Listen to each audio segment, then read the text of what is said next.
Thank you everyone for coming in. I'm Ardalan, and this is my colleague Maral. Hello. We are data scientists from SmartClick. It's our pleasure to present our talk here.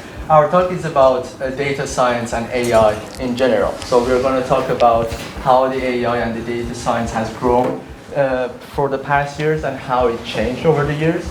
And also we're going to talk about specifically the data science teams and companies that are making a branch in data science and AI. So we are going to talk about the challenges that a data science team has when they are growing and they're producing a product. Then we are going to specifically talk about Armenia, how the data science and AI Armenia is growing. So for the beginning of the talk, my colleague Maral is going to talk. Thank you. Hello everyone once again, I'm Maral and I'm glad to see you all here. First of all, I'm going through the agenda so you'll know general idea about what I'm going to talk about. So, we're going to discuss the revolution of data science generally in different industries, examples, interesting facts, and after that, what kind of knowledge set that data scientists should generally have. And what was data science before and now it's changed through the time, and lots of challenges that every data scientist confront in daily life. So, starting.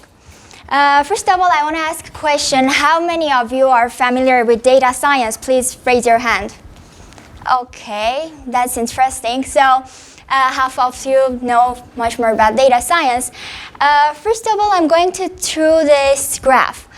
This graph shows about AI paper and researchers through the time.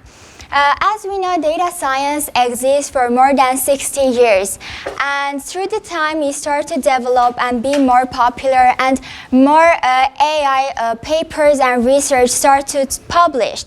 And it's like if when you see in this graph, it exponentially grows, and it's 9 times more than other paper researchers that in computer science and other fields.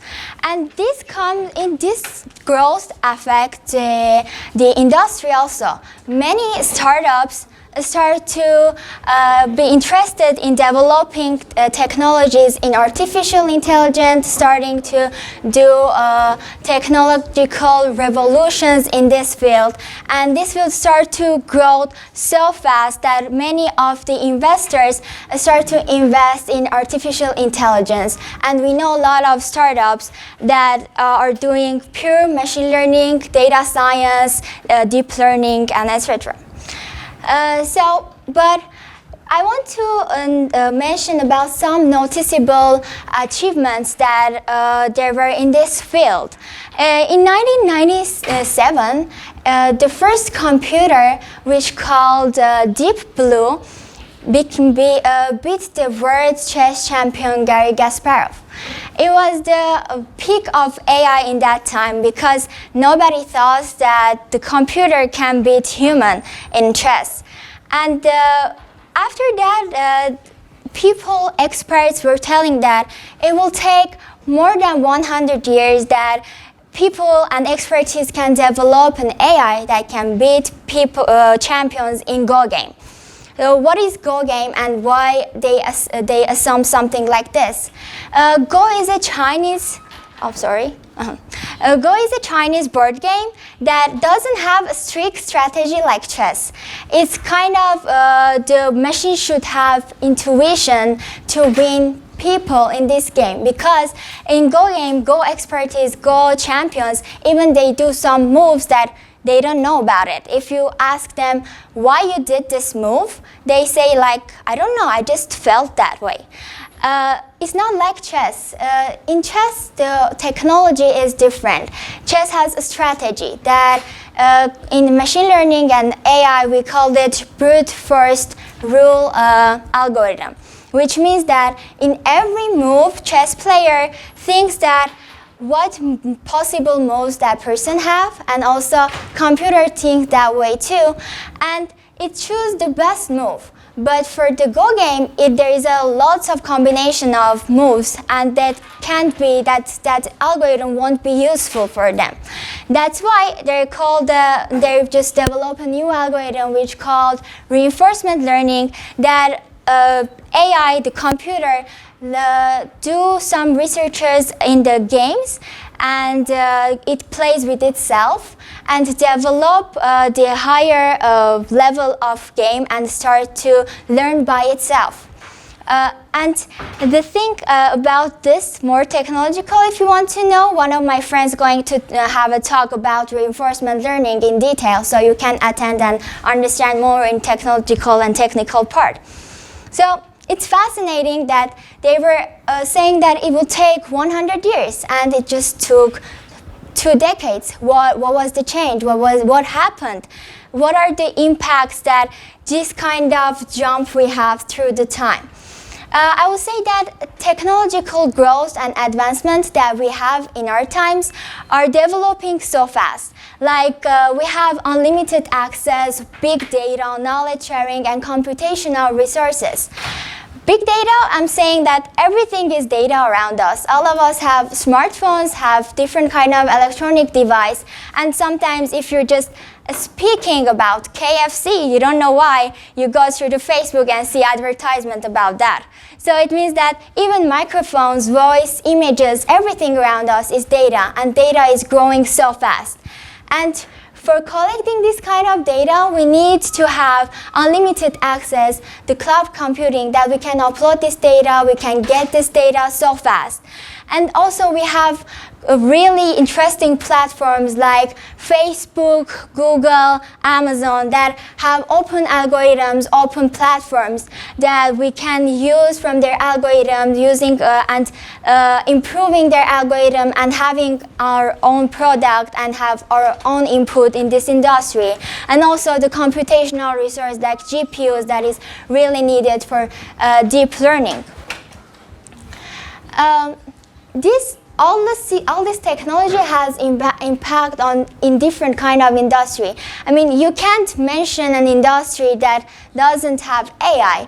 Even the fashion industry, lifestyle, care, e-commerce, marketing, everything has a part of AI. And sometimes there are some products that without AI, they won't be that product. So I want to talk about like some interesting facts and examples that exist in some products that daily we use and we maybe don't know, or with the AI, these products are more efficient and useful. First of all, I want to say talk about food industry. That was maybe it's interesting that you don't know that AI works in the food industry also. Starbucks use Alexa, the digital assistant. Maybe some of you know about it. Alexa is a virtual assistant, and the Starbucks uses Alexa for help people to pay their bills. And 72% of people like this idea and use it. It means like everything is easier through the assistant, and people encourage and like this idea. Also, Taco Bell just started to develop its chatbot, and people start to use a chatbot to order food through the chatbot, so they don't have to call and say, hello, I need this. It's like interaction is more efficient between human and AI. Also, I want to talk about Netflix and Spotify. Netflix is a movie platform, and the interesting part is 80% of people that are using Netflix, they don't do searches. They have their own profile, they go into it, and the movies that we're suggesting to that person, they just go and watch it. It means like AI is the important part of the Netflix, because Netflix without this strong recommending system wouldn't be Netflix. It would be just movie platform. You can go through it, you can do some searches, and that's it. But based on your experience, based on your preference, Netflix ain't gained that popularity that it can find how many percent this movie or this series match to your interest, and people giving really good feedback, because generally it's like 90% match. Also, Spotify used that system for the music. They use the experience of the music, and they recommend new musics based on the preferences of people. For me, the fashion industry and beauty was interesting because I've never thought about that. It can have AI inside it. But Sephora has a chatbot that takes some quizzes with the people that want to buy new products, and it suggests them the product they want to buy. And people really like this kind of marketing because they say it's less aggressive. If you go into a store of Sephora, all the girls coming and like suggesting you different kind of products that you don't want to. But with the chatbot, this process is like more fluent. And Sephora also have benefit about this chatbot because it's gonna save $8 billion annually by 2022. That's a huge money that AI helped this business, this brand to save, and it can have investment in other products. And Levi's also has a virtual stylist, so you can just upload your picture and say what kind of pants you prefer, and it will suggest you what to wear, what pants would be fit on you. So we talk about our industries or examples, but as we know, data science exists 60 years. And what was the difference, the data science 60 years ago and now?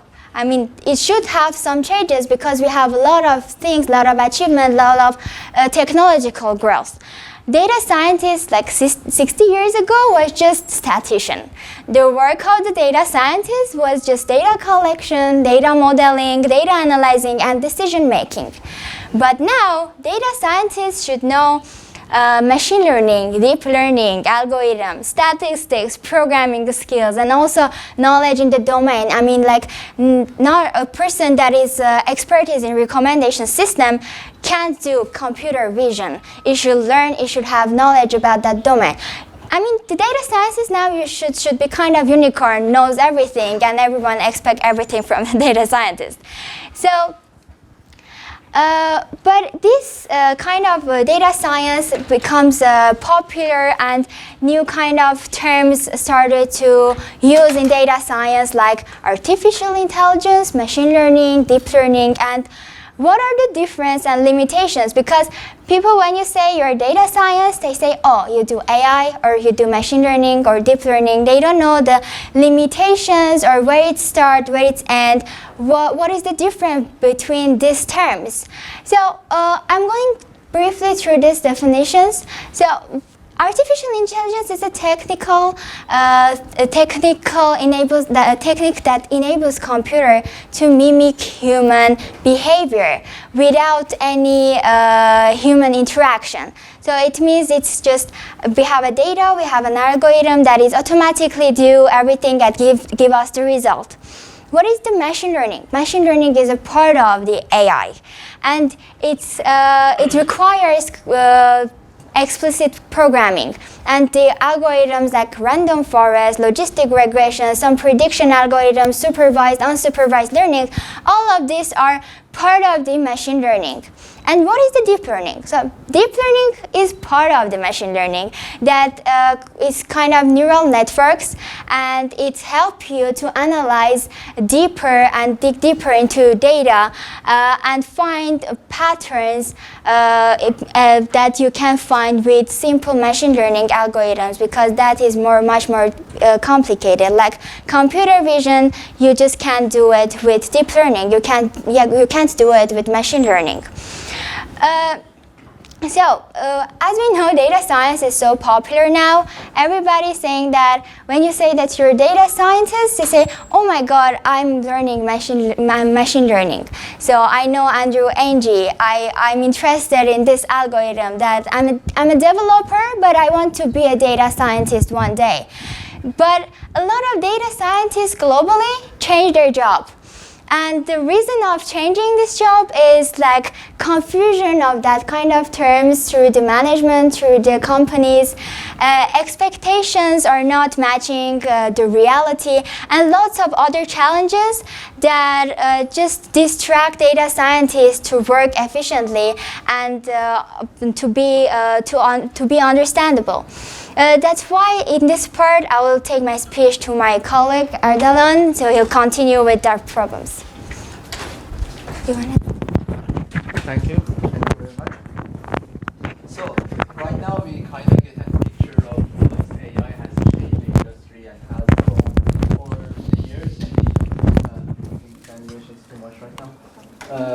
so how it's changed around the world and so on. So how it is affecting every industry, how the startups are doing more AI.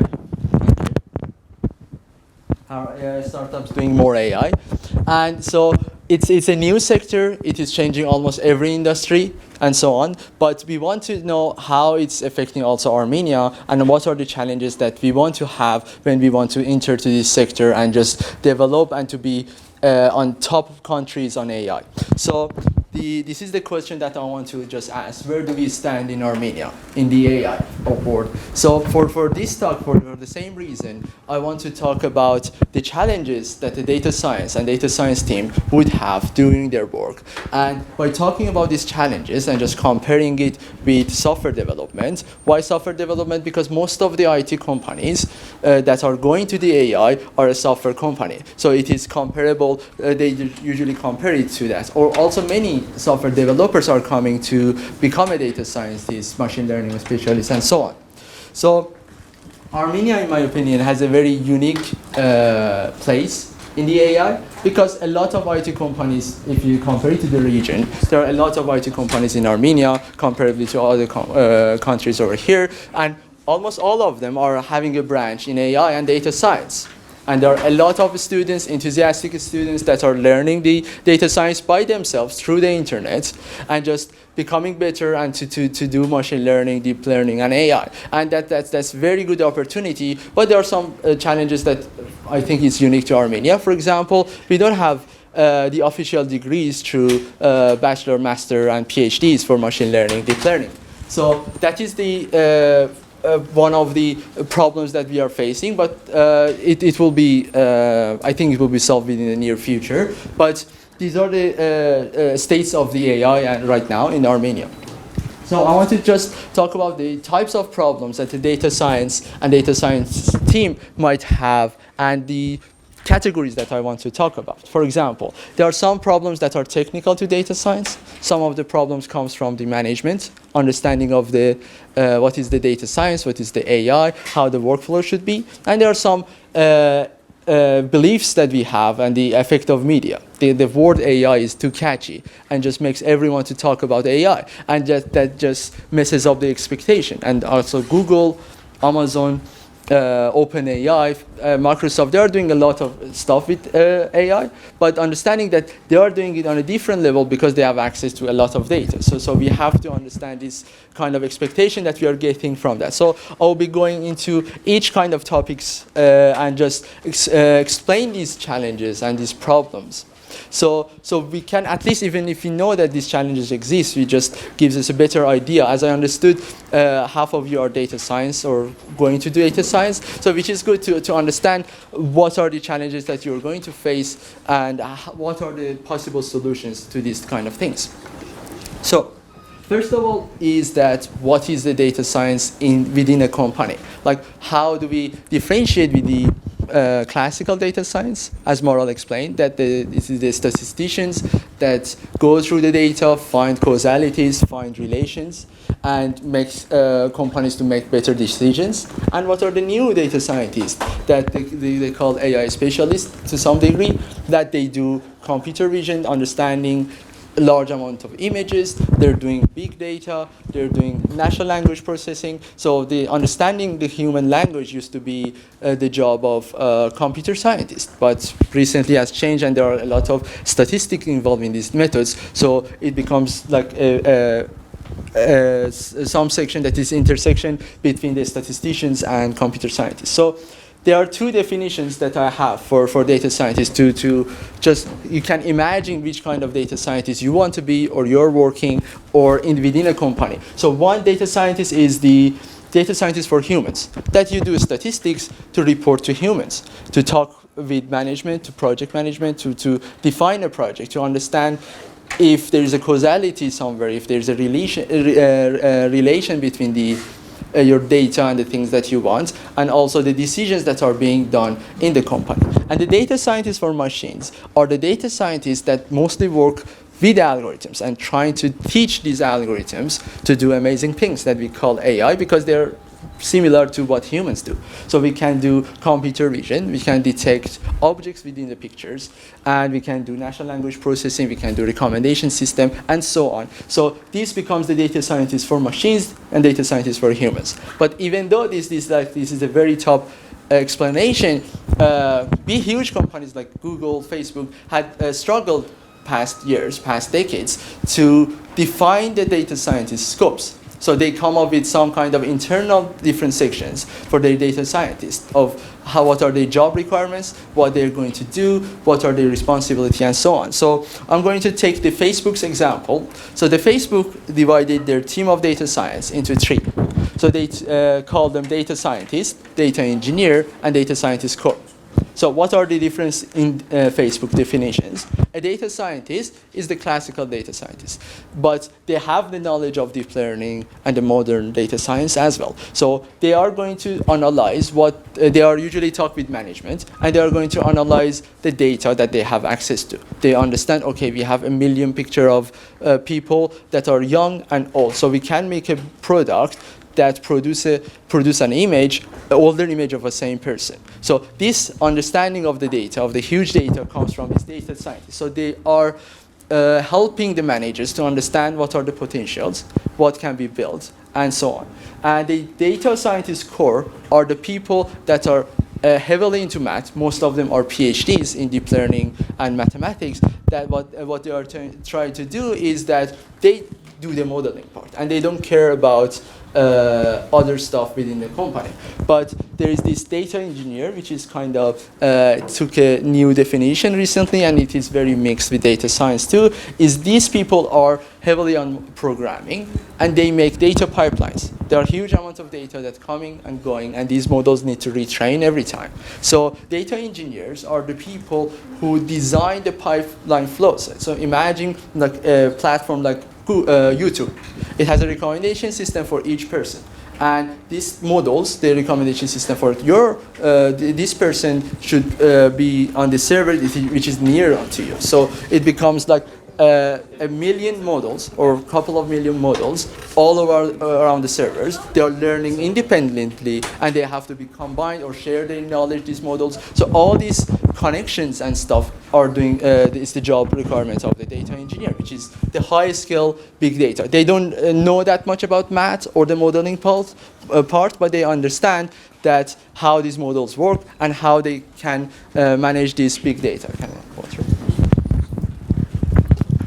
So huge companies like Facebook, Google, and these kind of companies that have the resources and can hire 20, 30, 50, 100 people on the same project, so they can hire multiple people in each sector. But how about Armenia? Armenia, most of the companies in Armenia are startups and small companies. So it's unrealistic to have expectation from a startup to hire 10 people for the same project, for a single project on data science. And even if they want to, there aren't enough workforces. So how are we going to challenge this problem? So the idea is that like many European companies and US companies, smaller companies that they hire generalists, data scientists, generalists. What are the generalists means? They are the people who have background in almost every area. They do statistics, they do a little bit modeling, they have understanding on programming. They are just on the lower level, but they are good in almost all of them, but just decent. But then they have expertise in one of them. And there, for example, it could be a person that coming from computer science that studies statistics and math and knows the modeling and learn the statistics. So this guy his specialty is programming. He can do a lot of good data engineering, but has understanding of modeling. Why these people are good in a small team? So if you have like 3 generalists, all of them have a bigger view of what is the problem, of how can he approach, because he knows the programming. Some problems may not be solved by modeling, and he knows he can deploy his models, so you don't get stuck in some level. So, but if in a small company, if you hire a PhD in deep learning and AI, you will have a problem on your model deployment. And you have to, again, train other programmers to understand deep learning in order to implement it. So the best way to go for the best people that the companies should be looking for, or the person that you want to be in a small company, is that to have a good background, very slight background in almost every area that is related to data science and AI. And that is kind of challenging, but that's the part of our data science job descriptions. So talking about the job descriptions, so there are like a lot of this problem that I'm going to discuss is not specifically to Armenia. It's a general idea. Is that when we are trying to make a model, so we usually focus on the design of the model, what the model that we are making. But there was this survey that was asking data scientists, what do you do most of the time in your job? And most of them were spending a lot of time on data cleaning. So why data cleaning matters a lot is that it just reduces a lot of time of exploration. So the idea is, this is proposed by a computer scientist, is that if you have a bad data, but the perfect model, you will always get a bad result. So, but this is very common between data scientists, especially data scientists that start. They think it's the part of the modeling. No, it's not. It's about the data. So, and the importance of the data is hardly underestimated. So this is the idea of called garbage in, garbage out. It means if you have a bad data, good model, you always get a bad results. So some problems is that we would stuck in the modeling part. We don't change our data, and we just try into different models, and we're still not getting a result, and that will becomes like very exhausting. So, but if you change the data, even with a decent model, you will see the increase in the quality of the outcome. And of course, the idea if you have a perfect data and a bad model, you'll get a bad results. So. Another interesting difference that exists between data science and software development is that in data science, or let's call it the deep learning AI, the new data science type, the problem is that the field is changing very fast, very rapidly. Like the things that in the AI were 2 years ago, right now is outdated. And these huge number of papers that are coming monthly and the things that are changing, it makes the data scientist to force the data scientist to research and study all the time. And this is, I believe, this is part of the job description, to put some hours within a month, within a day, to study and make research. So, and this should be understood by the management. You have to argue with the management, that this is the part of the job. It's not about we being not professional enough. It's the thing that the field is growing really fast, and we need to catch up with the field. So this is a very huge difference to the software development. So in software development, when you learn something, you know it, and that's not going to change except some framework changes, which is not big deal. But in deep learning and data science, you are doing object detection, meaning finding small objects in the picture and putting a bounding box around it. That technique has been evolving like for the past 5 years. Every year there's a new technique that is doing differently. So to being able to do a best deep learning that you have, or the data science that you want, you need to be able to research, and it takes a lot of time. And also because of the research, the frameworks changes in deep learning and data science is changing faster than any frameworks in other areas of programming. So that kind of introduces a challenge that you have to have some part of your work to study, and even though if you spend some part of your work to study, you cannot catch up in different areas of deep learning. So there are like many data scientists, they do it in this way. So you get a project on recommendation system. You will put two weeks, 1 week, or some time to study that, and just do recommendation system. You cannot be updated in computer vision, recommendation system, natural language processing, and so on. So you have to get a project, and when you get a demand or get a project, it will be a good motivation to study that too. So another huge difference between data science and software development is that it requires a lot of different resources. And that is an issue when I compare it with the software development, because the software development companies are the ones that are making a data science team, and they were working like 20 years, 10 years with the tools. Okay, we have a project, we put 10 people on the project, and they're going to deliver the project. But the data science doesn't work like that. So the problem is that it requires a lot of data, for example, which usually any software development project doesn't need. So, and also it needs a lot of environments for you to test. So, for example, when you make a deep learning product for a software product, let's example first on the software product, you can just easily send it to the user tests it and gives it back to you. But the deep learning product is very different because you're imagining doing the X-ray test and detecting cancers in the images. Okay, the testing of this software, this deep learning software, is very difficult, and it cannot be done beyond users. And you have to come up with a very creative ways to make and test the environment to make sure that it is working. And stress testing and deep learning product, it requires a lot more challenging tasks than a software product. And another resource is that it is essential to data science and deep learning projects is computational resources, GPUs. Without a GPU, you cannot try different models. Why GPUs? Because most of the deep learning models require GPU to process all this huge amount of data.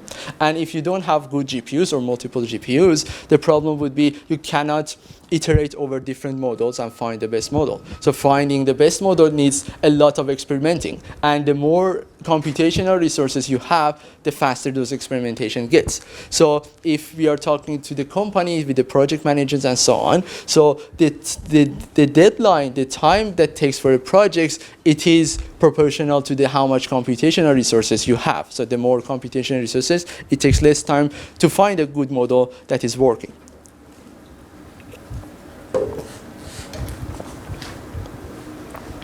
So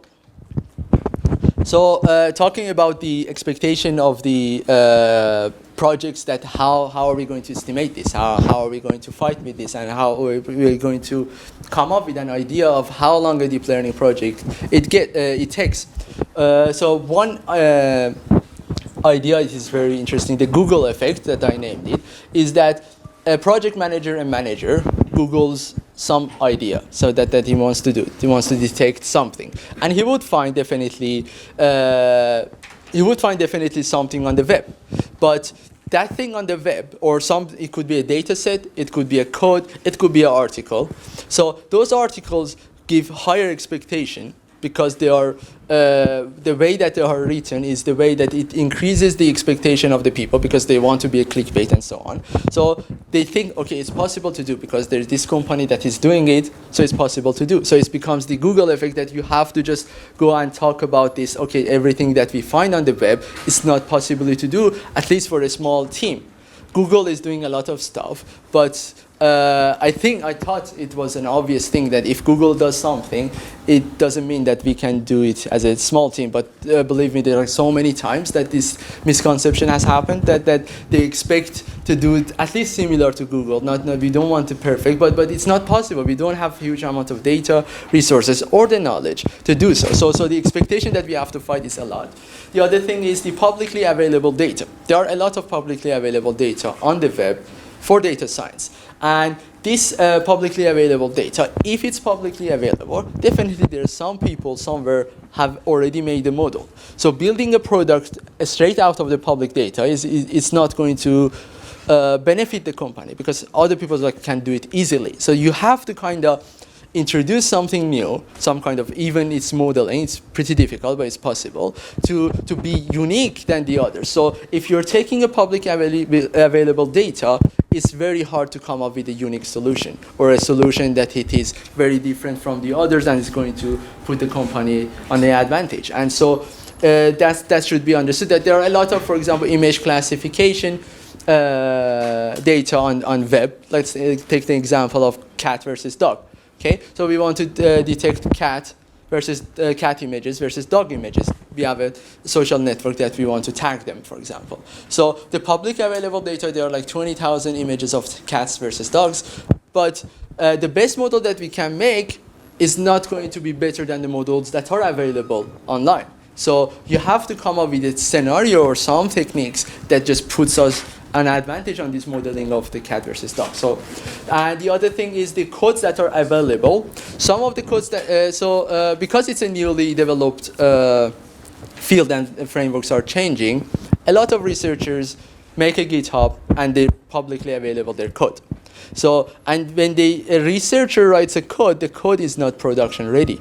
And this should be understood that you cannot just easily take a GitHub code on a deep learning project and implement it, because there are a lot of optimization problems, there are a lot of leaking the data, and it's not written well. And also a lot of publicly available code wouldn't run because it is written for the previous framework version, which is 2 months ago.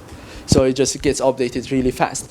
And the other types of data that I want to talk about that you should pay attention as a data scientist, there are two types of data that usually are publicly available. There are research data and educational data.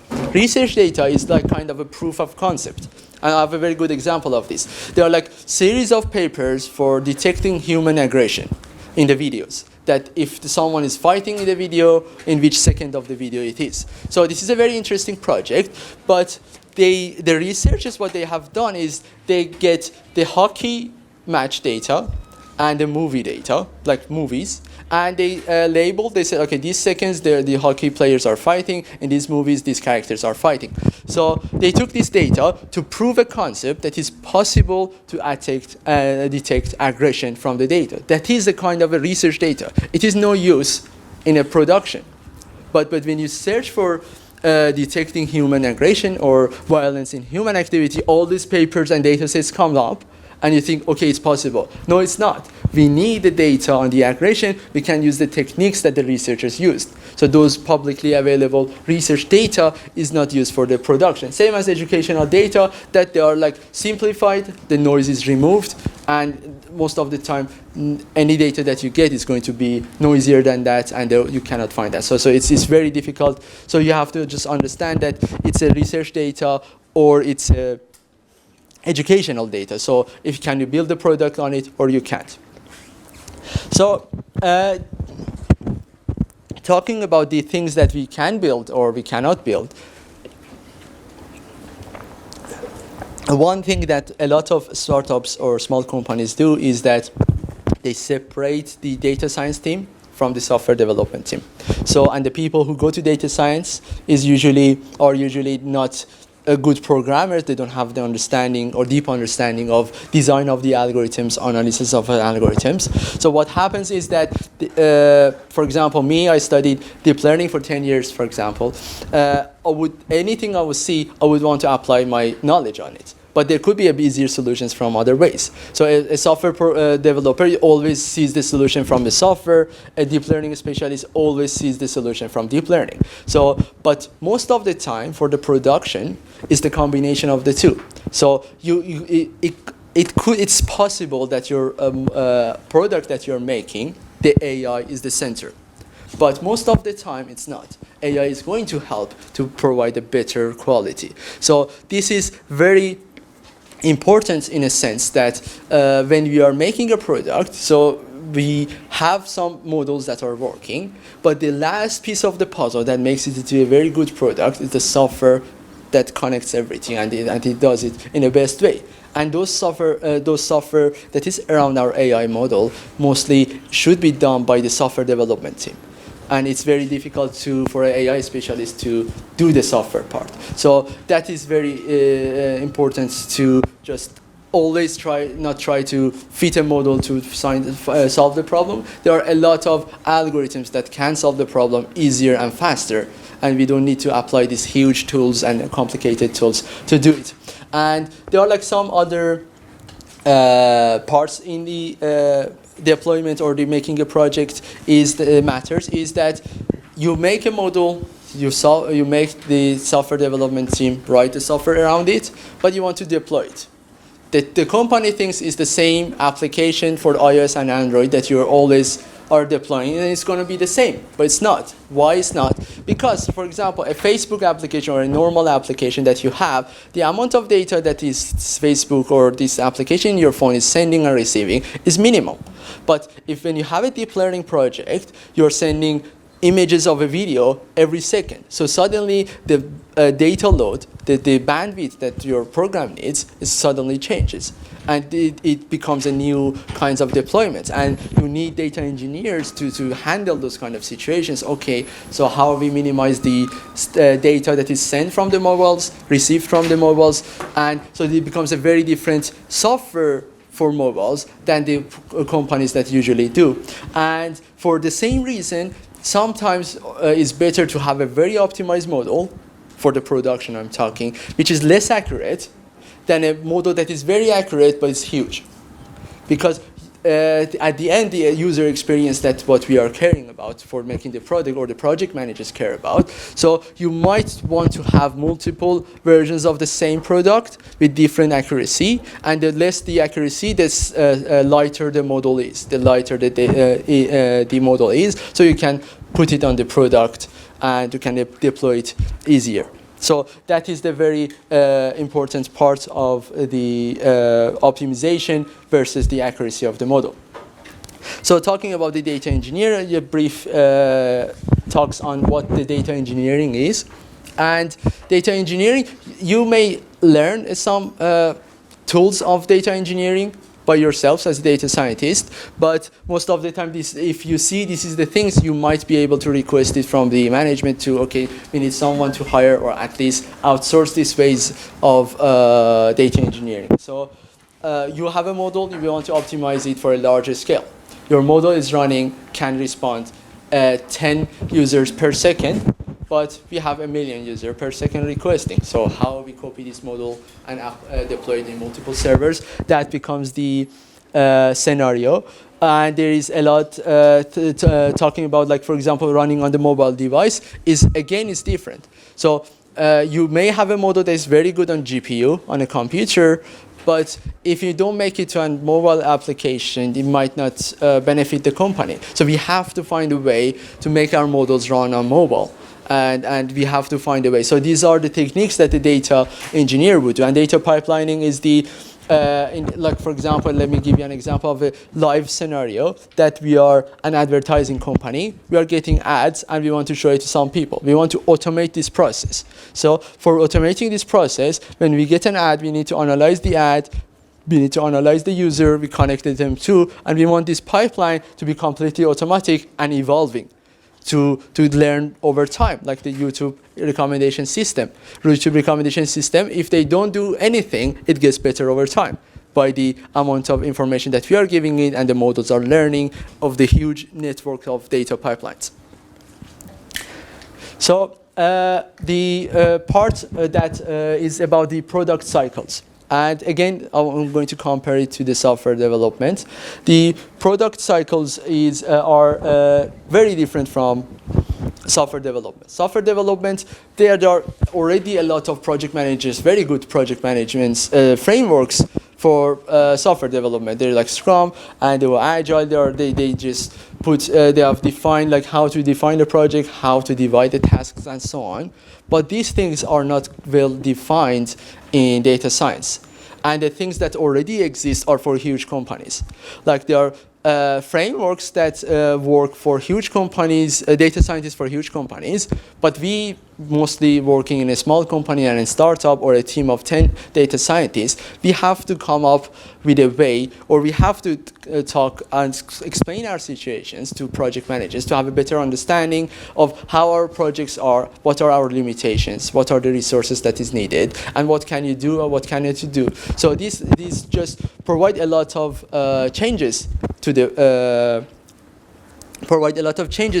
project management framework. And for example, one of the interesting ones is that minimum viable products are very difficult to make for a deep learning project. For a software, you can make a front end of something that is working, but it's not connecting to the server. It has a local database and so on. It's not, but for example, one of our projects is face detection. That the problem that we have is on making a demo for face detection, recognizing the people, is very difficult. The demo, it takes as much as effort as the full product, because for the demo we cannot take like limited amount of images, because when you take limited amount of images, your model is not working. your model will be better with huge amount of data, which again, it takes the same amount of time to make the full product. So it's coming with an interesting way to make a minimum viable product is kind of a challenge as our data scientists to come up with a minimum viable product so the project managers can talk to the manager, okay, this is possible to do.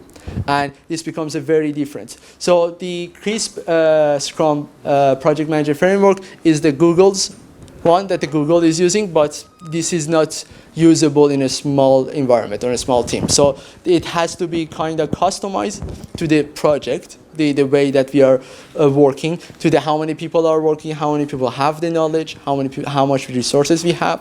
The CRISP Scrum, for example, do not have the limitation on the computational resources in it. You know, the problem is that Google have 1 million GPU, and whoever wants the GPU gets the GPU. But in a company, we have 5 GPUs, and okay, we have to manage these 5 GPUs, and if it's all of them are training, suddenly my task is blocked by this resource. So, or your task is blocked by research, but that you need to research. So this becomes a different scenarios that it's not defined in a overall project management of the data science projects. So. At the end, so I don't want to scare you. I don't know if you have the people who want to get to the data science. Is the thing that it's a very fun job. I really like data science project or doing a data science because it's very unique. Every time we have a different projects, we have to a new challenge, and we have to come up with this solution to face this challenge. And another thing is, if let's imagine 30 years ago, and a new sector in the industry is growing, it would be very difficult for the countries like us to be in that environment. But right now, we have the internet, we can learn really fast. Most of the people here know English, so we can learn. And a lot of IT companies are here, and it doesn't require as many resources that the previous sectors in industry had, like engineering and stuff. So we have a very good opportunity in Armenia to, already there are like 2 fields that are opening in universities on ML. They're hiring PhDs to teach. So it is a very good opportunity for us to build our companies and just understand the challenges and just get a step ahead from the rest of the world in AI. So I think it's a very good opportunity for us to work, and that was our purpose of the talk. Thank you very much.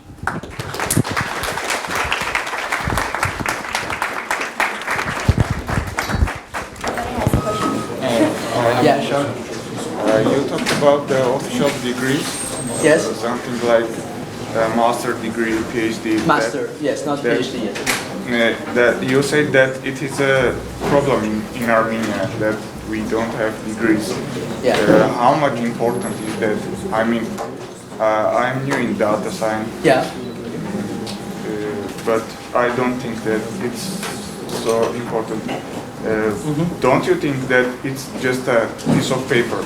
I can get everything from internet that universities are giving us. Okay, so the question is that how much importance is the official degree from the universities for data science, how much you learn? Yeah. So I think I agree that if someone has a degree doesn't mean he knows something.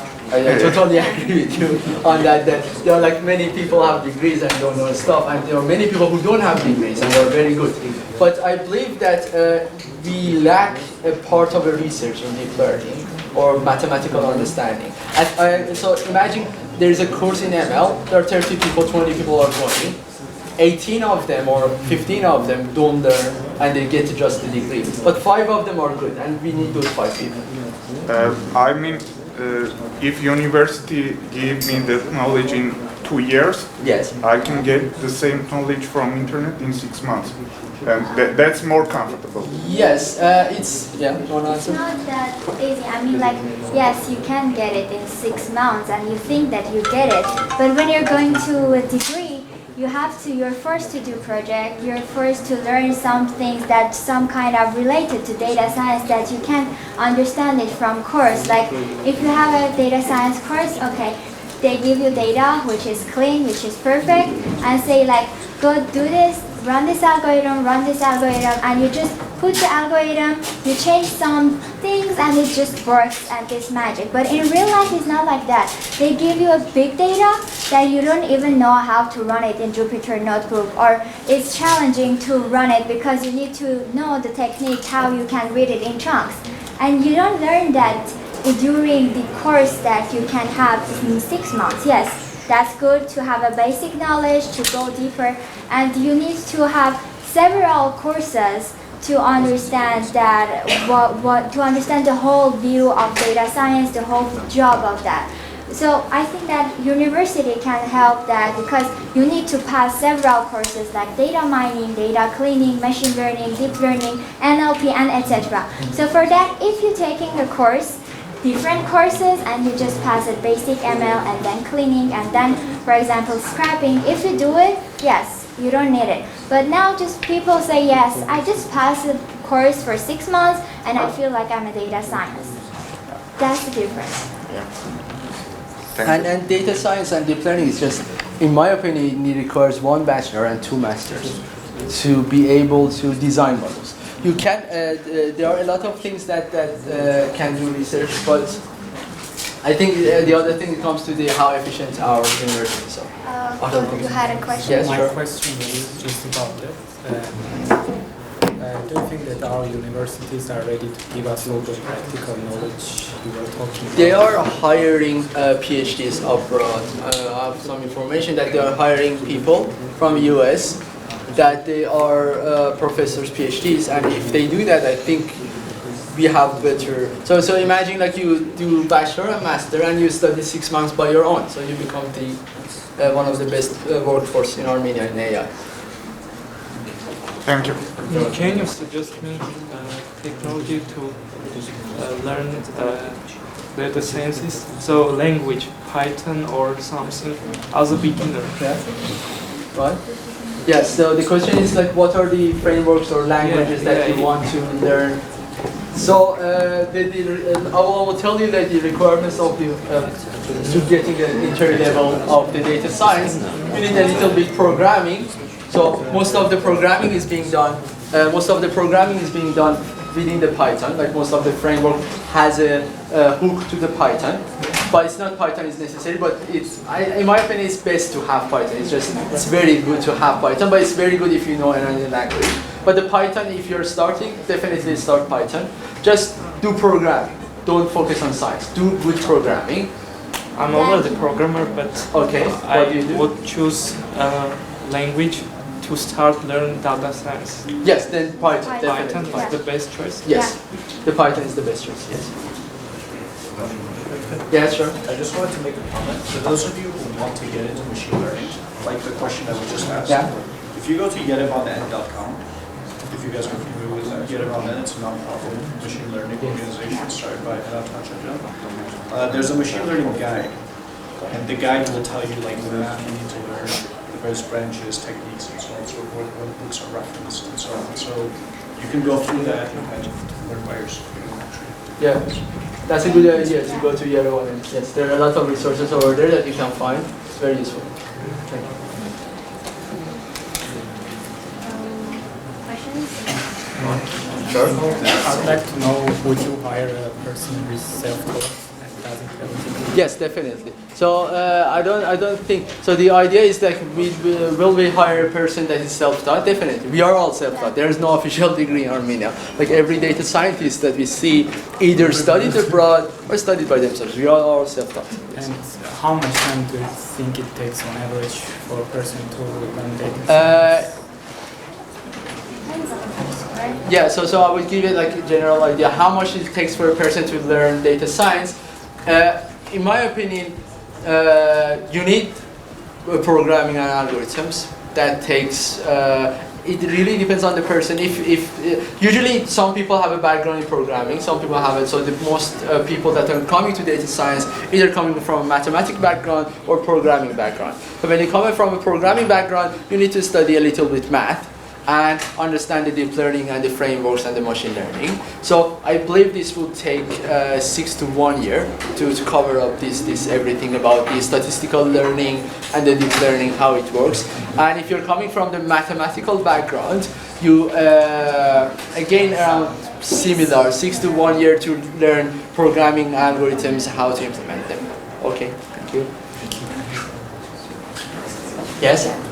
So you were talking about the data. There's two types of data, which is educational, research, and production. Yes. We know that research and education from where it comes. What about the production? Production data? Yeah. So the production data most of the time should come within your company. So the question is, there are research data, there is educational data, and production data. The production data is usually if you have a platform application, you're getting an input through the data. So what can you do? There are some data that's on the web that are very huge and can be used as a starting point for your project. So for your starting point, you can find these huge projects. For example, the face detection, like detecting the bounding box for the face. There are huge amounts of data that can be used as a start. But if you want to make a product that it goes, you need an input data from your software or from the management. So meaning that they will say, okay, we need around 10,000 data of the faces. We will get or put a camera somewhere, record these faces, and we hire people to label our data to use it in our case. So most of the time, the best solution is to come within the company and get the data and protect the data, because that would be the advantage of the you over other people. Those data that the company is gathering and training. So it's very difficult to find it on the web, and that's it. Yeah.